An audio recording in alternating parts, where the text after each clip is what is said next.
மாண்புமிகு தமிழக முதல்வர் அவர்கள், மாண்புமிகு பள்ளிக்கல்வித்துறை அமைச்சர் அவர்கள், தமிழகத்தில் உள்ள ஆசிரியர் சங்கங்களின் மாநில பொறுப்பாளர்கள், மதிப்புக்குரிய பள்ளிக்கல்வித்துறை உயரதிகாரிகள், இருபால் ஆசிரியர் பெருமக்கள் அனைவருக்கும் என் இனிய காலை வணக்கம். தமிழ்நாடு பட்டதாரி ஆசிரியர் கழகத்தின் தேனி மாவட்ட தலைவர் சிவகுமார்.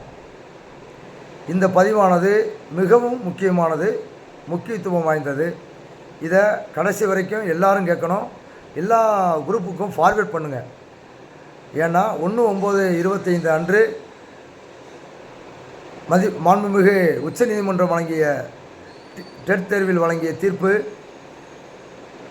அதனால் பாதிக்கப்பட்ட ஆசிரியர் பெருமக்கள் ஏறத்தாழ 1,76,000 ஆசிரியர்கள் தமிழகத்தில் இருக்கிறாங்க. இவங்க அத்தனை பேரும் இந்த வீடியோவை பார்க்கணும். ஏன்னா அதிகமாக பார்க்குற மாதிரி தெரியல. இது சங்க சார்பாக பார்க்காதீங்க. எல்லா சங்கங்களுக்கும் ஃபார்வேர்ட் பண்ணுங்கள். எல்லா சங்க குழுக்களுக்கும் ஃபார்வேர்ட் பண்ணுங்கள். எல்லா ஆசிரியர்களும் தயவு செய்து பாருங்கள். உங்களுக்காக நான் பேசுகிறேன், உங்களுக்காக மெனக்கிறேன். நீங்கள் எல்லாத்தையுமே ஃபார்வேர்ட் பண்ணி எல்லாரையும் பார்க்க வைங்க முதல்ல. அப்போத்தான் எல்லாத்துக்கும் போய் சேரும். இந்த நான் சொல்லக்கூடிய தகவல் அனைத்து ஆசிரியர் பெருமக்களுக்கும் போய் சேரும். மேலே இருக்கக்கூடிய உயரதிகாரிகளுக்கும் போய் சேரும். நம்முடைய மாண்புமிகு தமிழக முதல்வர் அவர்களும் அவருடைய பார்வைக்கும் இது போய் சென்றடையும். அதனால் எல்லோரும் ஃபார்வேர்ட் பண்ண மறந்துடாங்க. விஷயம் என்னென்னா, இப்போ நம்முடைய தமிழக அரசானது இந்த டெட் தேர்வு தொடர்பாக உச்சநீதிமன்றம் வழங்கிய தீர்ப்புக்கு எதிராக மறுசீராய்வு மனு போடுவது என்று தீர்மானம் செய்துள்ளது. அந்த தீர்மானத்தை நம் ஆசிரியர்களின் சார்பாக வரவேற்பு செய்கிறோம். அதே சமயத்தில் அந்த மறுசீராய்வு மனு அதுக்கு ரிசல்ட் வர்றதுக்கு எப்படி குறைஞ்சபட்சம் 6 மாதம் ஆகும். அதனால் அந்த 6 மாத காலமும் நம்ம வெயிட் பண்ணிகிட்டே இருக்க வேண்டியதில்லை. கண்டிப்பாக நமக்கு உண்மையான கரெக்டான தீர்ப்பு கண்டிப்பாக மாறி வரும்னு நினைக்கிறேன். ஏன்னா இந்த எப்பயுமே ஒரு ஜிஓ இம்ப்ளிமெண்டேஷன் பண்ணும்போது அதுக்கு முன்னாடி இருக்கிறவங்களுக்கு அது பொருந்தாது அப்படின்னு மாண்புமிகு உச்சநீதிமன்றமே ஏற்கனவே பல தீர்ப்புகளில் வழங்கியிருக்காங்க. அது ஒரு சட்டவிரோதமான நடவடிக்கைன்னு சொல்லியிருக்கிறாங்க. ஸோ இந்த கேஸில் நமக்கு ஃபேவராகத்தே வரும். அது வருது. அது கொஞ்சம் முன்ன பின்ன டைம் ஆகுது. அதை பற்றி இப்போ நம்ம பேசக்கூடாது. இப்போ உடனே நம்ம என்ன செய்கிறது? ஆசிரியர் சங்கங்கள் உங்களுடைய பார்வைக்கு என்ன இது உடனே நம்ம என்ன செஞ்சுக்கிறது அப்படிங்கிறத நான் ஏற்கனவே இதுக்கு முன்னாடி போட்ட வீடியோவில் ரொம்ப தெளிவாக சொல்லியிருக்கேன். இருந்தால் கூட இந்த வீடியோவில் ஃபுல்லாக அதை பற்றியும் பார்க்க போகிறோம். ஏன்னா பக்கத்தில் உள்ள அண்டை மாநிலமான கேரளா அரசு அவங்க இந்த டெட் தேர்வு யாரெல்லாம் எழுத வேண்டியதில்லை, பிஹெச்டி முடித்தவங்க, எம்பில் முடித்தவங்களாம் எழுத தேவையில்லைன்னு அவங்க சொல்லியிருந்தாங்க. அங்கே பாதிக்கப்பட்டு இருக்கக்கூடிய ஆசிரியர் பெருமக்கள் வெறும் 50,000 பேர் தான். ஆனால் உடனடியாக நம்ம தமிழக அரசு ரொம்ப லேட்டு.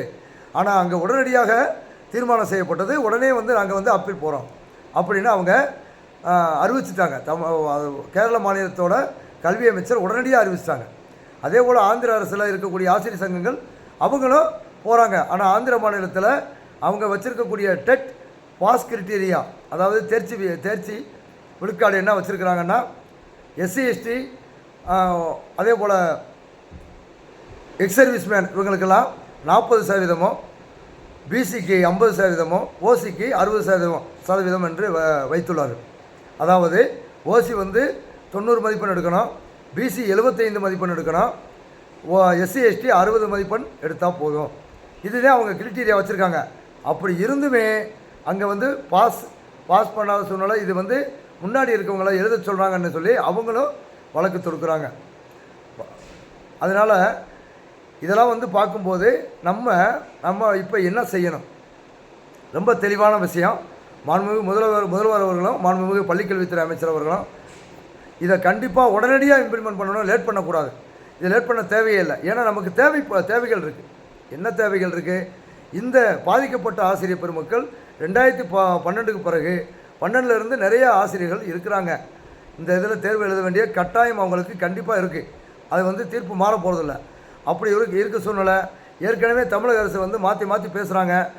வந்து அவங்களுக்கு இந்த ஏற்கனவே பணிபுரியக்கூடிய ஆசிரியர்களுக்கு அவங்களுக்கு வந்து ஏதாவது ஒரு மார்க்கை வந்து அடிஷனலாக கொடுக்கலாம்னா அது டெட்டு ஏற்கனவே முடித்தவங்க கேஸ் போடுவாங்கன்னு சொன்னாங்க. இப்போ வந்து அதை ஆனால் ஆல்ரெடி வந்து நம்ம சிறப்பு தகுதி தேர்வு நடத்தியிருக்கிறோம், அதே போல் நடத்திடுவோம்னாங்க. இப்போ சிறப்பு தகுதி தேர்வு நடத்தினால அவங்க வந்து கேஸ் போடுவாங்கன்னு சொல்கிறாங்க.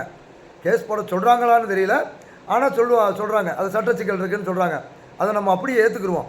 சட்ட சிக்கல் இருக்குது, நீங்கள் சிறப்பு தகுதி தேர்வு நடத்த வேண்டாம், சிறப்பு தகுதி தேர்வு நடத்த வேண்டாம், எப்பயும் போல் காமனாக தகுதி தேர்வு நடத்துங்க. அதே தருணத்தில் அந்த ஆந்திர அரசு எப்படி சமூக நீதியை பயன்படுத்தி சமூக நீதி பிரகாரம் அவங்க ஒரு இம்ப்ளிமெண்டேஷன் பண்ணியிருக்காங்க. நம்ம தமிழக அரசு பண்ண மாதிரி தமிழக அரசு வெறும் 82 மார்க் ஆக்கியிருக்காங்க, அவ்வளோதான்.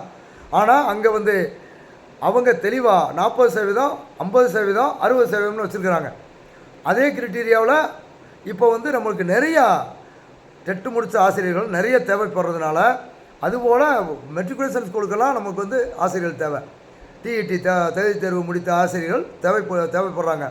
அதே சமயத்தில் ஏற்கனவே பணியுள்ள ஆசிரியர்களும் டெட் தேர்வு முடிக்க வேண்டியிருக்கு.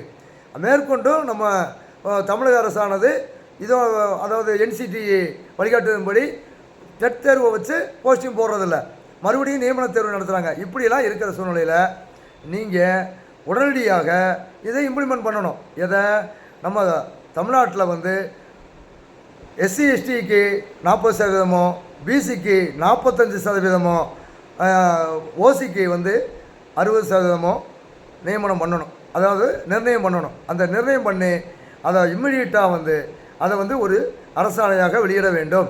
இந்த அரசாணையாக வெளியிட்டால் எந்த ஒரு சட்ட சிக்கலும் இல்லை. ஏன்னா பல நாளாக பேசிக்கிட்டு இருக்கிறீங்க, 20 நாளாக பேசுகிறீங்க, பல நூறு பேர் பேசிகிட்டு இருக்கீங்க. இந்த சட்ட சிக்கலான இல்லாத விஷயத்தை உங்களுக்கு சொன்னாங்களா சொல்லலையான்னு தெரியல, இதை ஏன் யோசிக்கலைன்னு தெரியல. அதுக்கு பக்கம் போவானா, இனிமேல் யோசிங்க. அதே தெளிவாக எடுத்து கொடுத்தாச்சு, இதே இப்படி செய்யலாம், இப்படி செஞ்சால் எந்த சட்ட சிக்கலும் இல்லை. நமக்கு தேவைப்படுது. இப்போ ஏற்கனவே நிறைய பேர் அப்ளை பண்ணியிருக்கிறாங்க, அவங்களாம் பாஸ் பண்ண வேண்டியிருக்கு. தற்போது டிஇடி தேர்வு அறிவிச்சிட்டிங்க, அந்த தேர்வுலையும் பாஸ் பண்ண வேண்டிய எழுதக்கூடிய அத்தனை பேருக்குமே இது இம்ப்ளிமெண்டேஷன் ஒன்றும் பிரச்சனையே கிடையாது. எல்லாத்துக்கும் அந்த இதை வந்து வச்சிடணும். அப்போ ஏற்கனவே எழுதி பாஸ் பண்ணவங்களுக்கு என்ன செய்கிறது, அவங்களுக்கு வந்து பாதிப்பு இருக்கக்கூடாது. அப்படின்னா நீங்கள் வைக்கக்கூடிய நியமன தேர்வில் ஒவ்வொருத்தருக்கும் ஒவ்வொரு ஆண்டுக்கும் 2 மதிப்பெண்கள் கொடுங்க. 10 வருஷம்னா 20 மதிப்பெண் கொடுத்து அவங்க ஏற்கனவே 10 வருஷத்துக்கு முன்னாடி எழுதி பாஸ் பண்ணியிருக்காங்க, அவங்க வேலைக்கு போட்டோம். அதுபோல் ஏகப்பட்ட பணியிடங்கள் இருக்குது. தலைமை ஆசிரியர் பணியிடம் கொடுத்தாச்சுன்னா 2000 வேக்கண்டு, 2000 பிடி வேக்கண்ட் விழுகுது.